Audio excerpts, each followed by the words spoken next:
Good afternoon, everybody. We'd like to get started in a couple of minutes, so if I can pull you away from your conversations or your food, over where I am at the west end of the room are seats, and our speaker is ready to go. So I invite everyone to come over and have a seat.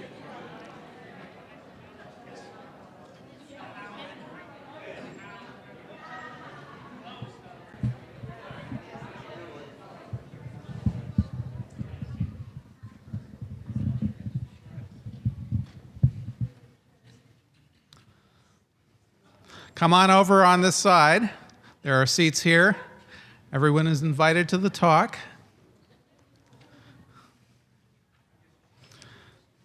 I was at the Cal Prep charter school yesterday, and I would say that the audience here has done almost as well as the students did there in terms of becoming quiet when they were asked to. So thank you very much.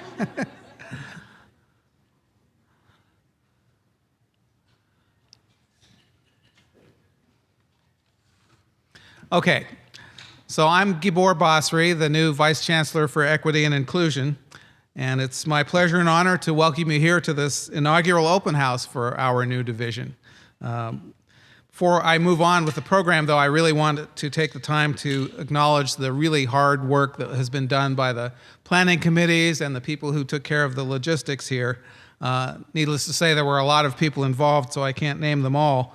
But I wanted to highlight a few individuals who are the most responsible, including Amy Peterson, Vili Somtida, Marguerite Judson, Omar Ramirez, and Mana Kahali. Can we give those folks a hand, please?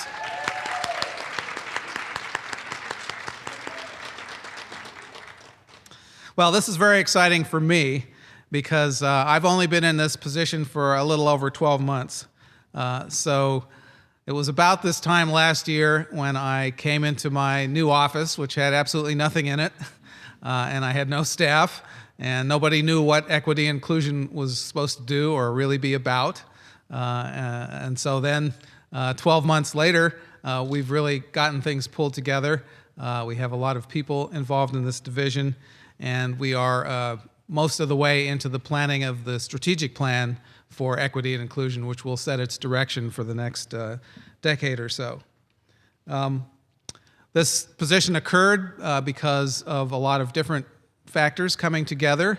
Of course, the chancellor provided the leadership and the climate that made people think that we could really move forward with this. But there was also a lot of input from students and staff and faculty about the need for this position. Chancellor heard us and created the position, and I know we're all very grateful to him because I've talked to a lot of the people in the last year who had something to do with getting this to happen. And I would say that the campus has been tremendously collaborative, cooperative, and optimistic about what we can get done here. So that makes everything a whole lot easier for us. We'd like Berkeley to end up as a more inclusive and diverse place, and also to become a national leader in research, teaching, and service, which is in support of equity, inclusion, and diversity. And when it does so, it will just be closer to fulfilling its mission as a land-grant university. So we take our mission here as just being right near the core of the mission of a public land-grant university. I want to be clear that the programs and people that you've been talking to and looking at didn't just materialize out of nowhere. Almost all of these existed quite successfully and were doing their work before the Division of Equity and Inclusion was formed. So what we've done in the last few months is kind of, at this point, just sort of pull all these existing efforts together and provide kind of a cohesive place for the work to get done and for us to find new resources to get more work done. And so we hope that equity and inclusion going forward will begin then to expand its work, both expanding existing programs and starting new programs, and have a very strong public-private partnership to accomplish that. To tell us some more about the challenges and opportunities on this road, to equality and equity. We've invited a really true champion of excellence and diversity to speak to us today, Dr. Karl Pister.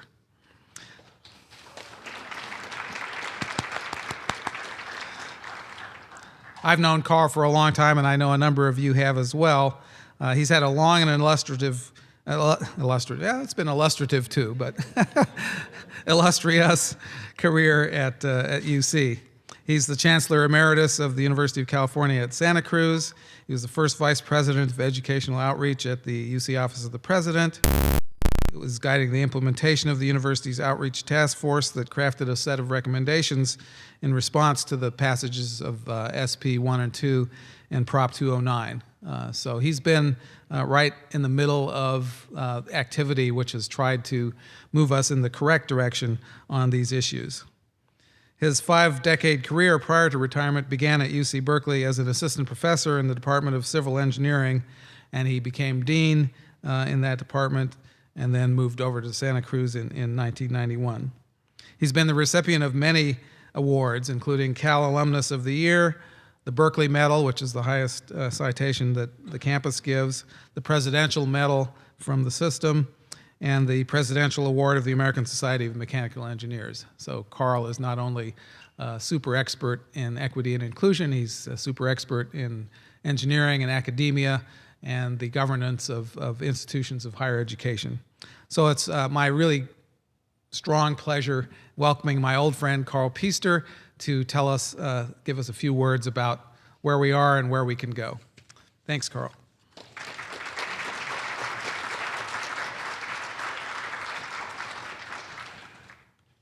Well, thank you very much, Gabor. It's good to hear words like that from a man who looks at the stars but has his feet on the ground.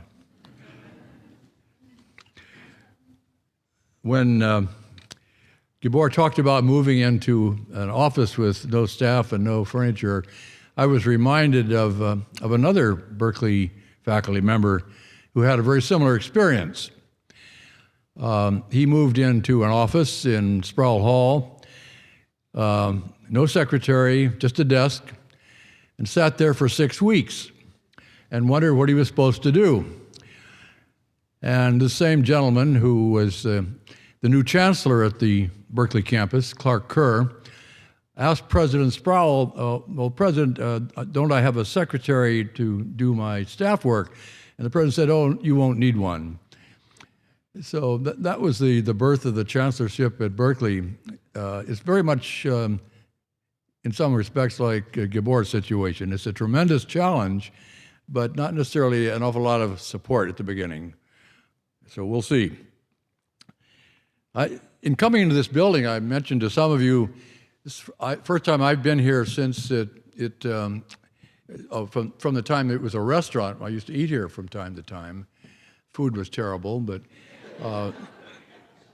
and I should warn you that the structural engineer for this building was my first PhD student, Stefan Medvedovsky. So if we have an earthquake, we all better help that he learned mechanics from me properly. Too bad he can't teach the chairman of the Board of Regents about earthquake risk, because we're having a bit of trouble with him. We get rid of the tree sitters only to be replaced by the Board of Regents.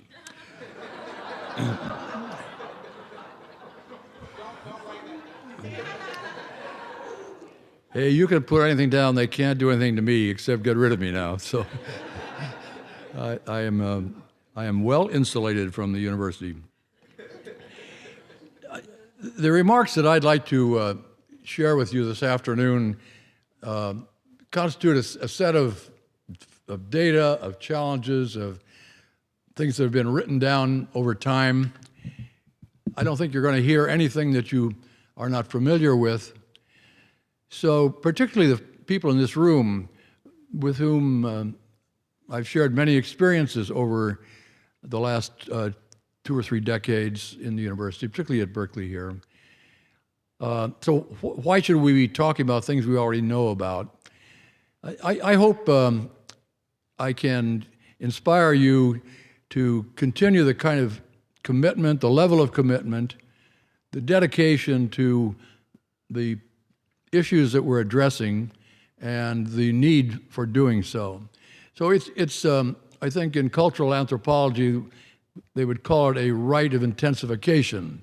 So this is kind of a rite of intensification. It's kind of like if you go to the Memorial Stadium, the guys that get out and flap their arms and say, let's hear it for Cal. That's what this is about. Let's hear it for equity and inclusion. That's where I want to start, and that's where I'll end. In the program for the inauguration of the Chancellor on April 15th, 2005, there was a quotation that read, "People are the new gold to be mined in California. The challenge of this opportunity is how to develop one of the most diverse populations found in any nation state in the world to remain competitive in the new global economy and provide for the common good of our citizens is the mission of public higher education and the land-grant university of the 21st century." That was in the back of his program. Now, this is a vision of the university shared by the chancellor and the author of those remarks, who by coincidence is your speaker. During my lifetime, there have been dramatic changes in our nation that have impacted virtually every institution of our society. Among them are universities and the school systems that send students to us. Let me list a number of these factors that I consider to have been instrumental in affecting changes. First, of course, there was a GI Bill, one of the greatest and most successful social engineering experiments in the history of the United States, in my view. The Civil Rights Act, the Supreme Court decision in Brown versus Board of Education, the presidential executive order establishing affirmative action, then the Supreme Court's decision in the Bakke case, more recently, the Supreme Court decision in the Michigan case, and alas, California's constitutional amendment in the guise of Proposition 209. These factors occurred during a period of time in which the demography of our nation, especially in California, has undergone a dramatic change in which an ethnic or racial majority no longer exists. Finally, while the national borders remain in the geopolitical sense, information, commerce, and people now flow across these borders without regard to the constraints that are defined by the lines of these geographical borders. With this background in mind, it's my purpose to examine how the state of California, especially the University of California, has evolved as a consequence of these causative factors and identify the challenges and opportunities that it faces in continuing to carry out its mission as a public trust for the people of California. And I'm going to begin by posing an obvious question. Why is education so important, and for what purposes is it directed? A perspective that sets the stage to answer these questions is found in a letter of September 28, 1820, in which Jefferson wrote, "I know of no safe depository of the ultimate powers of a society but the people themselves."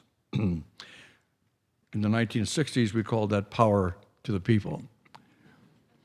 And if we think of them as not enlightened enough to exercise their control with wholesome discretion, the remedy is not to take it from them, but to inform their discretion by education.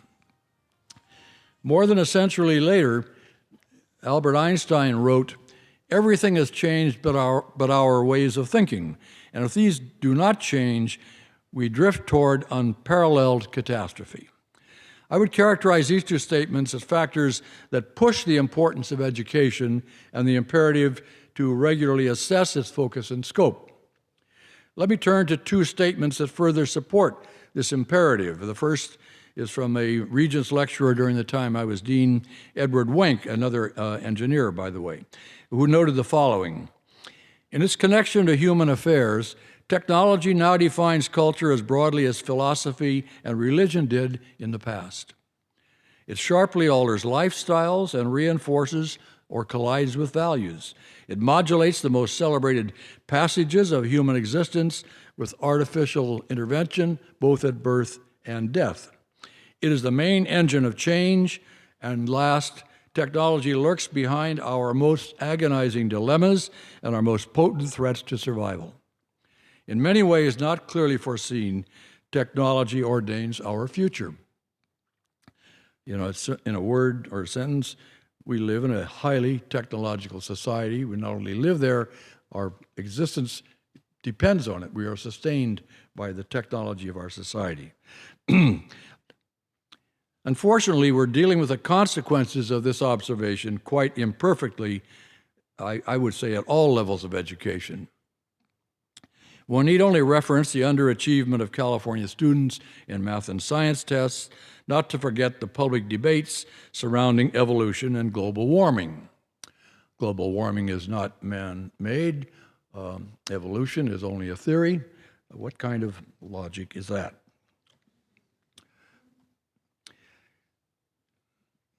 This failure, that is, a failure to be technologically literate, is leading us inevitably to the world of C.P. Snow's two cultures, with clear social and economic consequences. In his Reed lecture in 1959, he observed, and I quote, "In our society, that is, advanced Western society, we've lost even the pretense of a common culture. Persons educated with the greatest intensity we know can no longer communicate with each other on a plane of their major concern. This is serious for our creative, intellectual, and above all, our normal life. It's leading us to interpret the past wrongly, to misjudge the present, and to deny our hopes of the future. It's making it difficult or impossible for us to take good action. There's only one way out of this. It is, of course, rethinking education." Let me pick up now on Snow's call to rethink our education. In California, education is typically thought of as consisting of primary, secondary, and post-secondary phases. The primary and secondary components are comprised of local school districts, which are tightly regulated by the state school board and the state legislature, and less so by the superintendent of public instruction. Witness the recent Algebra 1 initiative. The unfunded mandate of Algebra 1, I might say. The post-secondary components are comprised of the community colleges and public and private four-year institutions. All are subject to a degree of control by virtue of accreditation, of course, and the publics by virtue of the state budget control. While post-secondary schools have profited from a nearly half-century-old California master plan for higher education, which is a world-acclaimed model, by the way, no such plan exists that incorporates K-12 schools into the total educational process that a student experiences. Consequently, transitions from one phase to the next are all too often difficult and often unproductive as a result of the relative isolation of the three segments from one another. Articulation agreements of faculty and faculty interaction are largely exceptions to the rule. There have been and continue to be regional partnerships among members of the three levels of institutions, but their sustained existence has not been a priority either of the institutions or of the state budget. While the structure of the delivery of education in California continues to need improvement, I'd say vast improvement, its impact on students is probably less severe than the constraints on access to quality education for large numbers of students. And this is what I want to really dwell on today. We should rethink education by asking proper questions. Who are being given the opportunity for education? What's the quality of their education? And how well are they doing? Sadly, the answers to these questions are strongly dependent on family income level and race or ethnicity of a particular student or an affinity group of students. Recognition of this fact led to the genesis of affirmative action, which at Berkeley and elsewhere has now been replaced by programs aimed at equity and inclusion as a consequences of changes in the law. The terms equity and inclusion take us back to the title of my remarks, which were, Whose University? The Rocky Road to Equity and Equality. I want to stop and be sure that I use these words so that you understand them. Equity means, do I have access to my share of resources, an equitable access to share of resources, while equality measures, well, how well am I doing with the resources that I have compared to other groups? The public discussion of the question of whose university is typically focused on admission criteria, which constitute the gateway to the university.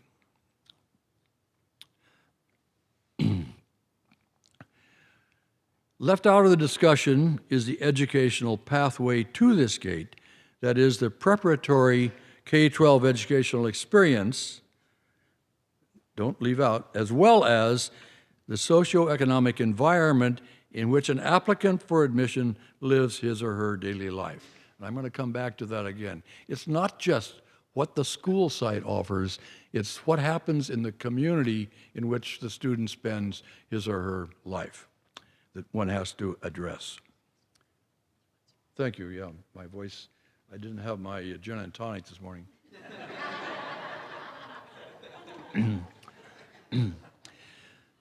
That usually happens at 5 o'clock, by the way. That was a joke. And it's a martini. For all too many students in California, this pathway is strewn with boulders and potholes and dead ends that seriously jeopardize the chances to reach the gateway to admission, let alone pass through it. If one characterizes passage along the pathway as educational opportunity, the terms equity and equality provide useful measures of the quality of this educational opportunity. So the path has a quality measure in terms of equity and equality. A student whose educational experience is marked by inequitable allocation of qualified teachers or other resources has a high likelihood of achieving an academic record unequal to that of a student who has enjoyed an equitable share of educational resources. UCLA professor Jeannie Oakes, I should say the recently departed professor of education, she's leaving for the Ford Foundation. Jeannie characterized this issue of educational equity and equality in terms of education gaps, 4 education gaps. First, opportunity gaps, disparities in schooling resources and connections between schools and families. Again, the school site, the community from which the student comes. Achievement gaps, disparities in the degree of the mastery of the content and cognitive skills taught in A to G preparation courses, disparities in scores and achievement tests, A to G course completion rates, UC eligibility. Access gaps, disparities in access to A to G courses, disparities in information about college, financial aid, and in the social capital that open college doors, the unwritten agenda of social capital. And finally, attainment gaps, disparities in high school graduation, admission to college, persistence to degree, and graduate and professional school participation. I think her 4 gaps really explain really what you are involved in and what I'll continue to talk about. In what follows, I'll give a brief picture of the breadth and depth of these education gaps in California today, some of which resemble the Grand Canyon, I might say. The Governor's Advisory Committee on Educational Excellence, the Mitchell Committee, conducted an extensive study of how California governs and funds public education. Unfortunately, its critically important recommendations have been shelved as a result of the state's current budget crisis. In deference to Gabor, I should have said they fell into a black hole. However, their findings illuminate the difficult problems that we face in mining the gold of human potential in California. The 2005 NAEP, the National Assessment of Education Progress, ranked California 7th lowest in 8th grade math among 50 states, 3rd lowest in reading, and 2nd lowest in science, beating only the state of Mississippi. Why is this a matter of importance for California, and what are its likely causes? Earlier in my talk, I cited the importance of education in a democracy, but an international poll of corporate executives recently found that 75% of them ranked human talent and training ahead of productivity and technology in strategic importance. I think the why is self-evident. Let me turn to the probable causes. About 13% of California's population lives in poverty. However, this masks the differential impact of poverty on certain groups. The poverty rate for Hispanics is 21%, African Americans 25%, American Indians 25%. Recalling that these groups together will soon constitute the majority of the population, along with a correlation between success in college and family income, should be a wake-up call for Californians. Add to this the fact that the poverty rate for children under the age of 18 has been 20% for 25 years. That only increases the seriousness of the impact of poverty on student success. If one places these facts next to a study of student achievement that was done some years ago based on math test scores in grades 3 to 5, one gets an understanding of this issue. This study found that student achievement depends primarily on two factors: teacher qualifications, 43%, home and family factors, 49%. Interestingly enough, class size accounted for only 8%. A qualified teacher can deal with the class size issue. I think this is one data point, of course, but it's been reinforced by other studies that the home, simply the community, has to be considered if you're trying to raise student achievement. This study supports numerous other studies based on correlation of student achievement with family income. Home and family factors are beyond the reach of school districts, but teacher qualifications are not. The California Department of Education employs the Academic Performance Index, the API, to measure an aggregated level of student achievement at a school site. Students attending schools in the lowest API quartile are 4 times as likely to be taught by an underprepared teacher as compared to students in the highest API quartile. By underprepared, I mean a teacher that does not have either the preliminary credential in the area to be taught or is teaching out of field. This situation is amplified by the fact that during their elementary grades, students in the lowest quartile are 8 times as likely to have more than one underprepared teacher in a series of classes. I hardly need to say this. Studies have shown that this classroom experience leads to devastating impacts on students' motivation to learn. If you have a series of crummy teachers, you give up. California has approximately 17,500 teachers who teach science and 22,500 who teach mathematics in middle and high schools. Okay, these are the folks that need a single subject credential because they're teaching math or science at middle school or high school level. The middle school level, 10% of these teachers are underprepared, that is, teaching without a credential. 30% of the first and second year, so-called novice teachers in math and science, are underprepared. And 12% of math teachers are teaching out of the field of their credential. Underprepared teachers are concentrated in low-performing schools. My grandchildren in La Miranda do not get taught by underprepared teachers. So there's a terrible maldistribution of underprepared teachers, and it's strongly correlated with zip codes, as you might guess. Requiring Algebra 1 of every 8th grade student has recently caused quite a stir. You'll, of course, hear my bias in this in what follows. Last year, 73,000 students were taking Algebra 1 from teachers who were either underprepared or teaching out of field. And this was only about half of the 8th grade students who were taking algebra. Among the 747,000 students who took the Algebra 1 test in 2008, 7,000 students, only 25% scored at proficient or above. It's not clear to me how or when it will be possible to comply with the governor's mandate. Of course, he'll be gone from office, so it's less of a concern for him. Stepping back from this picture describing the state of student learning, let me note that among the 50 states, now we're on the other side of this issue, among 50 states, California ranks 8th from the top in terms of median family income. It's not that there isn't wealth in California. At the same time, only 21 states have a higher level of families living in poverty.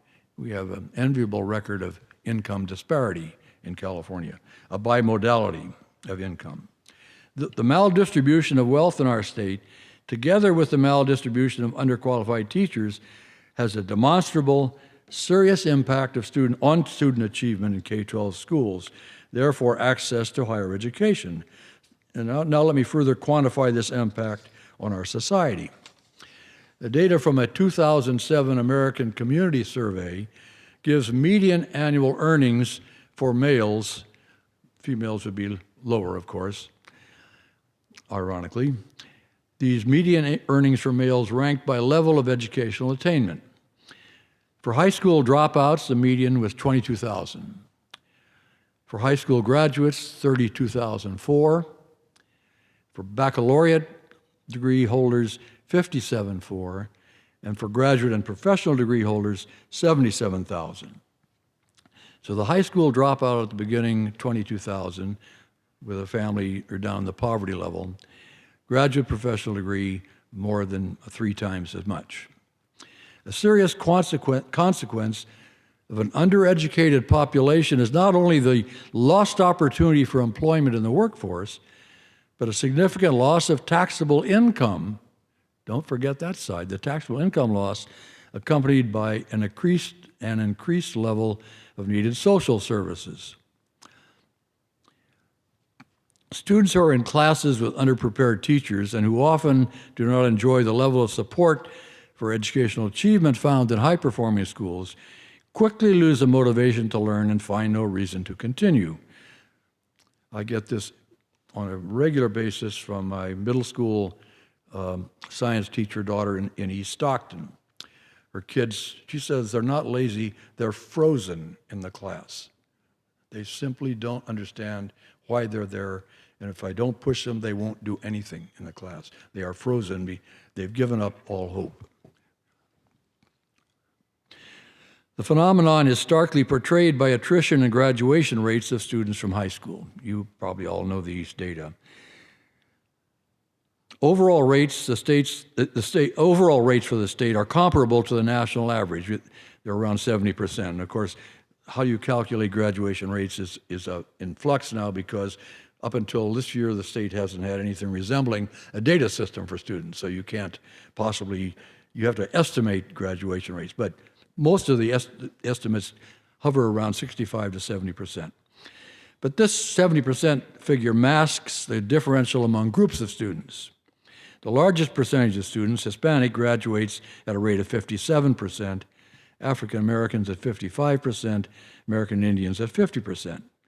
And then only 35% of those who do graduate meet A to G requirements for admission to UC or CSU. Only 25% of Hispanic or African American graduates meet A to G requirements. The socioeconomic consequences of this educational failure, of course, are dramatic. Dropping out of high school at a time when information technology and technically based service businesses are growing in importance increases the probability of unemployment, and worse yet, for males, and particularly African American males, admission to prison. Returning to the pathway of educational opportunity, there is clear evidence that the current pathway is littered by the consequences of inequity and inequality in educational opportunity in California. Given this situation, the question, whose university is it, has more than rhetorical importance. As an engineer, it's obvious to me that a process cannot overcome quality and quantity failures that supply the process. I mean, the automobile industry learned that some years ago. If you don't have quality in the materials and the suppliers that give you the parts to build your automobile, you're going to have a crummy automobile. And that's exactly the problem. The university can't produce the kinds of graduates that we need if we don't take cognizance of the fact that the system that's supplying these students is in need of serious attention. The university cannot, indeed must not, take the position that it can ignore consequences of inequity and inequality in K-12 schools. And I'm going to quote the often quoted words of President Gilman when he was inaugurated in 1872, because these words have a very special meaning today for me, and I'm sure for you. And he said, "The charter and the name declares that this is the University of California. It's not the University of Berlin or of New Haven, or we're to copy. It's not the University of Oakland or of San Francisco, which we are to create. It is the University of this state." And in bold, "It must be adapted to this people, to their public and private schools, to their peculiar geographical position, to the requirements of their new society, and their undeveloped resources, the gold of California." That's my edit.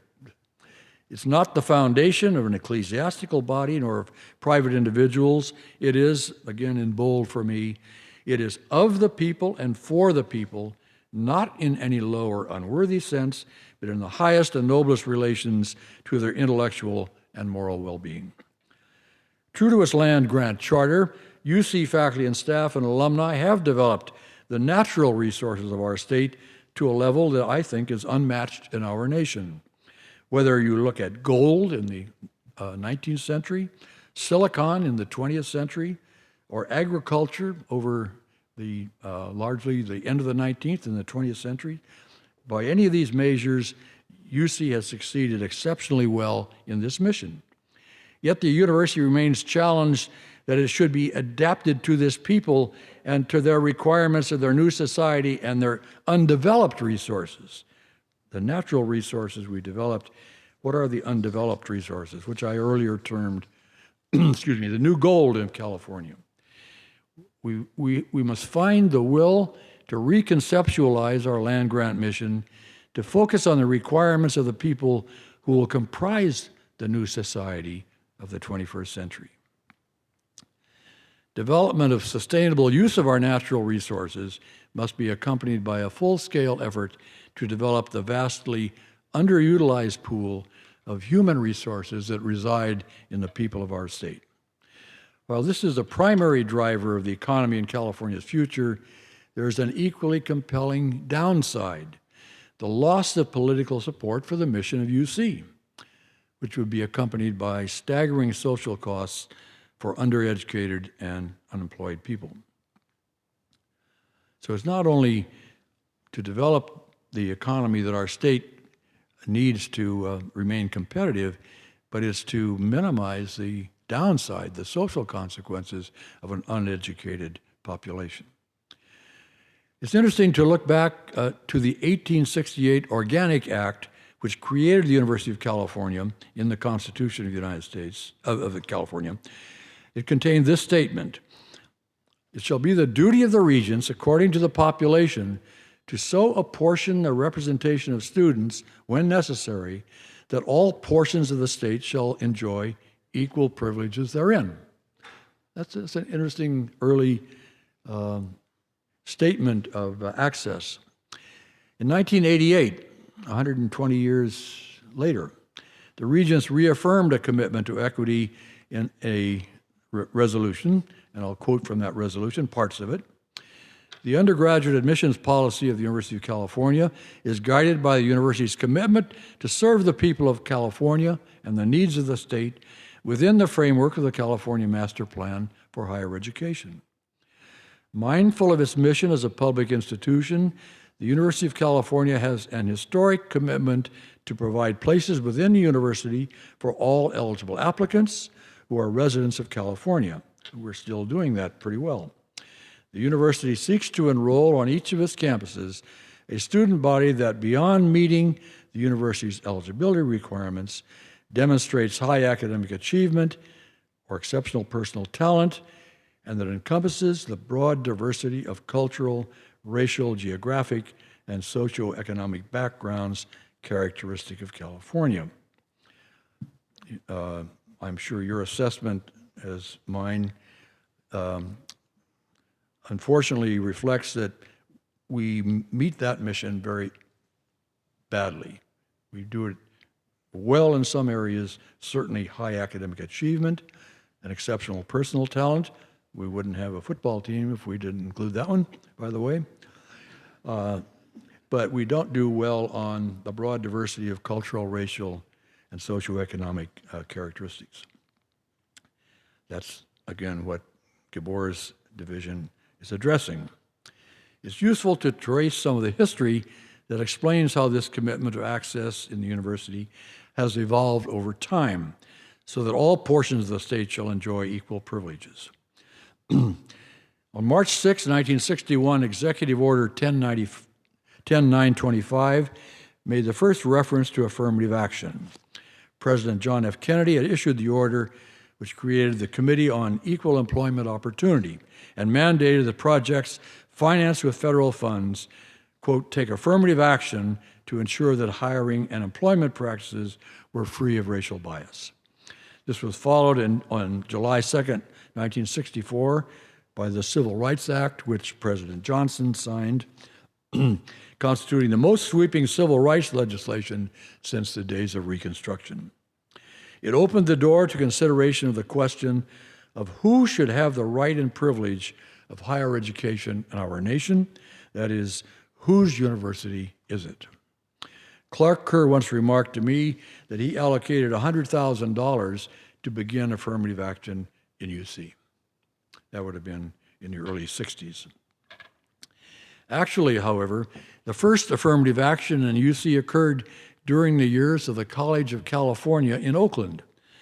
The College of California was a predecessor of UC.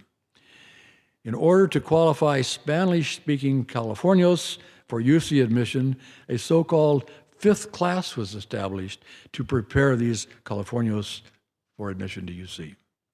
That's a very early statement of affirmative action. This program was dropped after a few years under pressure from the faculty. Surprise. One of the first programs at Berkeley was the Educational Opportunity Program, EOP, a creation of a faculty committee in 1966. Leon Henkin was one of the bright lights in that program. Few students in this program entered sciences or engineering, however, and this was of concern to a longtime colleague and friend of mine, Bill Somerton, who was professor of petroleum engineering. And ironically, Bill, with the help of a teacher at Oakland Tech, Mary Perry Smith, was successful in getting money from oil companies. That's a dangerous word today, but the oil companies actually launched the MESA program at Berkeley, to their great credit. The early academic outreach program, it was called EAOP, was actually started in the Office of Relations, or was originally housed in the Office of Relations with Schools, was the first attempt to take direct steps to contact and encourage students in high schools to prepare for admission. And to the best of my knowledge, Katie Haycock, in 1976, when she was in UCOP, started that program. And some of you know she's now director of Ed Trust in Washington. One of the lessons learned early on was that efforts to bring underrepresented students to Berkeley, or to UC in general, while necessary, was far from a sufficient level of action. Programs were required to provide assistance for students to deal with a hidden agenda of university life, both academic and social agendas. At Berkeley, engineering was a leader in developing an undergraduate extension of MESA in the 1980s, the Minority Engineering Student Program, later renamed MEP, and then later folded into the Center for Underrepresented Students, called CUES. This program was instrumental in increasing minority student graduation rates in engineering. A number of similar programs, notably that in biology, then the Puente program, were also born in this era, and they persisted into the 1990s, and I think, indeed, in some form, continue today. And I think an important achievement was the development of state-funded resources at least for part of the MESA program and for some of the others. By now, MESA had expanded to CSU and other UC campuses. Now, the so-called affirmative action programs, that is, the programs that depended upon admittance by virtue of being a member of a certain group, were demonstrably successful in my view, particularly in professional schools. Although far from reaching any semblance of representational equity, they reflected a serious start at addressing educational access. And these programs were not affected by the Bakke decision at Davis. However, all of this dramatically changed in 1995. It actually began in 1994 when a family challenged the rejection of a son for admission to the UC San Diego Medical School. As a consequence of that admissions issue, the regents, largely under the, shall I say, the provocation, shall I call it, of Regent Connerly, called for a special report at the December 1944 Regents meeting. I was present at that meeting, so I have vivid memories of that meeting. Michael Drake, Professor Michael Drake, then Associate Dean of Medicine at UC San Francisco, and now Chancellor at UC Irvine, gave a brilliant presentation documenting the positive impact of affirmative action in medical school admission at UC San Francisco. Absolutely data-based conclusions that affirmed the importance of affirmative action in broadening the scope of the medical school class for the service of all communities in California. At the end of Michael's presentation, Regent Connerly stated, and this is an exact quote, "It's time to take off the training wheels." That was the predecessor, the prelude to SP 1 and 2. Take off the training wheels. It was the beginning of the end of affirmative action at UC. With the support of Governor Wilson, who was, of course, a regent, who was also a presidential candidate, Regent Connerly introduced two resolutions, SP 1 and SP 2, for action at the July 1995 meeting of the board, which at that meeting voted 14-10 to approve those two resolutions. SP 1 removed any consideration of gender or race in making admissions decisions, effectively ending affirmative action. However, this was only the beginning, as we all are painfully aware.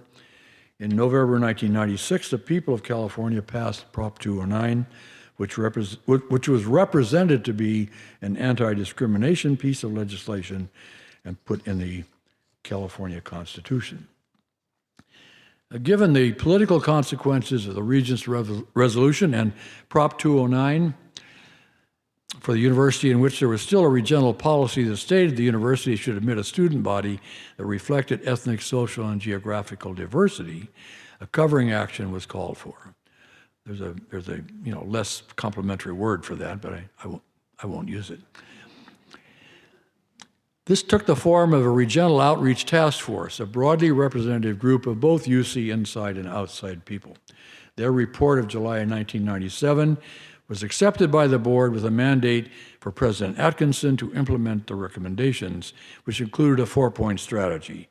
For school-centered partnerships, each campus should create regional partnerships with high schools and feeder schools, selection to be based on evidence of significant educational disadvantage, academic development programs, those are the ones I talked about, the EAOP, MESA, and Puente, informational outreach to launch an aggressive program of informational outreach to better inform students, families, and teachers and counselors where they exist.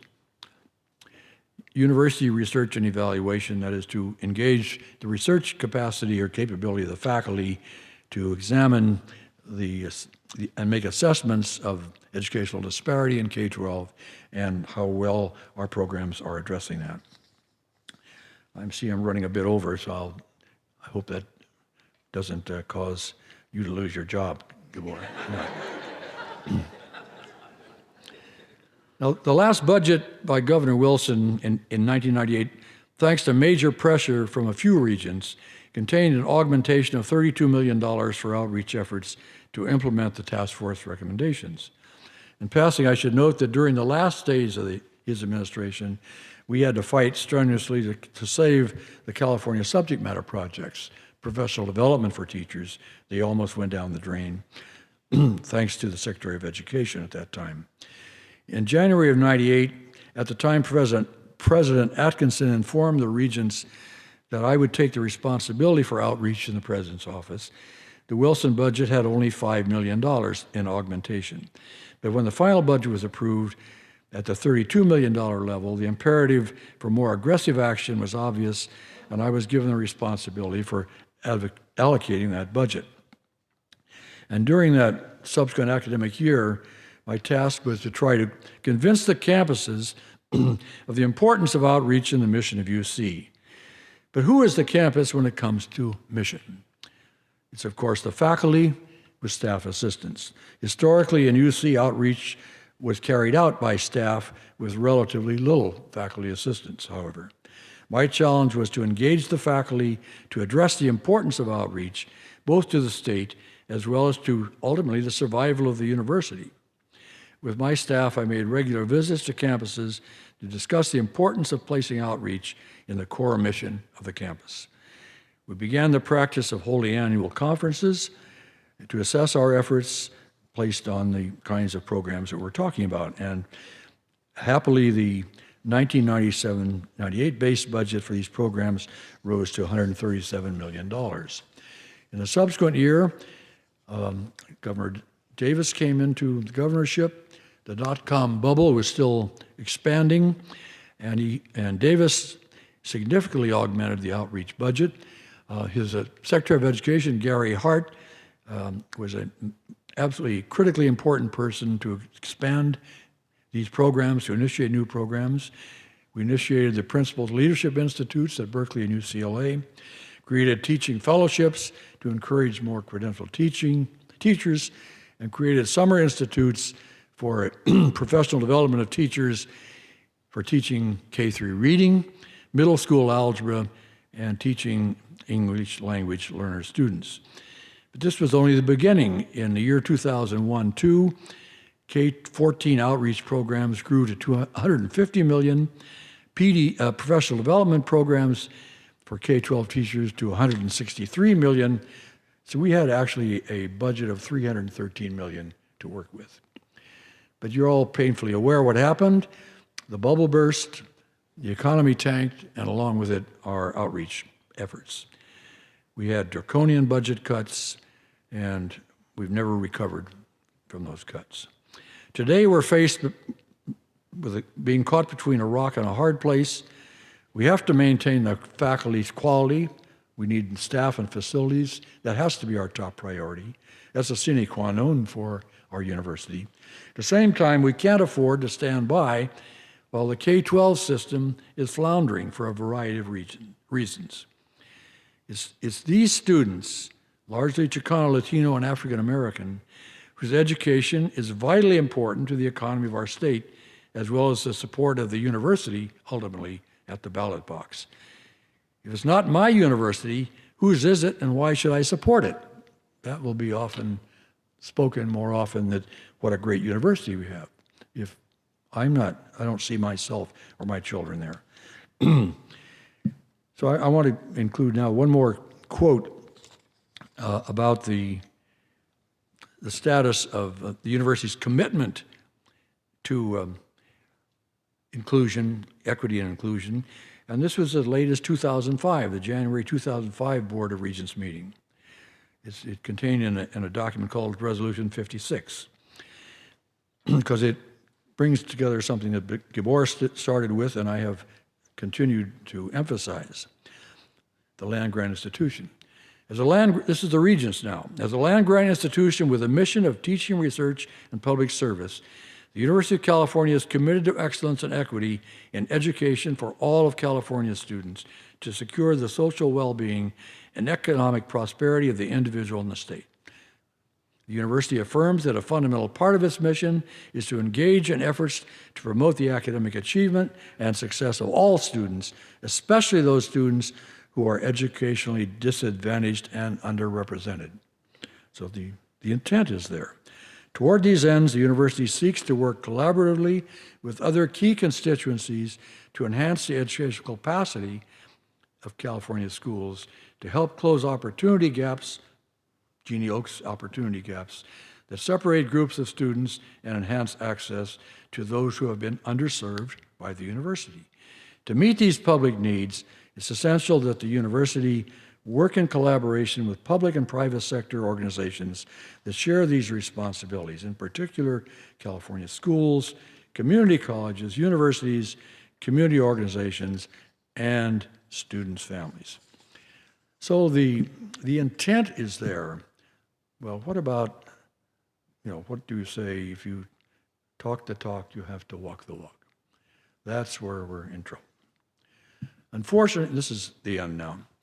Unfortunately, the commitment externally by the legislature on the one hand, and I would say to a lesser extent internally by the university, and by university I mean not just Berkeley, the whole system, to implement this resolution has not found adequate support. As a consequence, the university's ability to implement this resolution falls far short of the programmatic needs, the needs of the state. Now I want to propose a model for consideration that I think can help do this. It, of course, would require resources as well. 4 decades ago, an excellent model for executing this mandate is found, the mandate of the resolution, was found in a talk that Clark Kerr gave back in New York in 1968. His model was based on a record of success in agriculture, envisioned what he termed an urban grant university. That's a special kind of land grant university. That would have an aggressive approach to the problems of the cities and would make improvement in the public schools as part of it. Just as the land grant movement responded to critical agrarian demands and to problems of national economic expansion, Kerr argued, so would the urban grant model address the great national problems of the cities, including poverty, equality of opportunity, and quality of life. Educational partnerships constitute one element of such a model. However, much more is required. One of the shortcomings of placing all of the responsibility for educating students on schools is to ignore the role of the community in fostering a supportive environment both inside and outside the school site. The dual responsibility of community, the family, and the school site. For a brief period, I was successful in securing resources for what we called the Community Education and Resource Centers. These were constituted at Berkeley and UCLA. These centers constituted partnerships between the university and community centers in disadvantaged urban neighborhoods. Their purpose was to bring resources of the university into the communities to help build the capacity of individuals, families, community organizations, and schools by translating university-based knowledge into usable forms and to bring it directly to the people of these communities. It's like the agricultural extension model, the county agricultural extension expert, but is placed in the city for a different end purpose. Funding for these centers, unfortunately, disappeared during the economic crisis, and these funds were never restored. Consequently, there was never a proper assessment of their potential in the university. But I remain convinced that this model that Kerr envisioned can bring the university closer to the source of some of society's most pressing problems, thereby offering an opportunity to find new solutions to old problems. The model successfully transformed an agrarian state into one of the most advanced technologically based states in the world. It certainly should be given a chance. Now, neither the regional resolution cited nor the model of the Urban Grant University has been fully accepted in the culture and practice of the university. Be clear about that. Chancellor Bourgeonneau took a significant step in this direction in creating the Office of Vice Chancellor for Equity and Inclusion, the first of its kind in UC. It's a huge responsibility for our Vice Chancellor here. It will take time to assess how much influence will result from this bold action, which I call aimed at mining the gold of California's people. For the good of future generations in the state, it has to be successful. Vayamos Ursos. Thank you.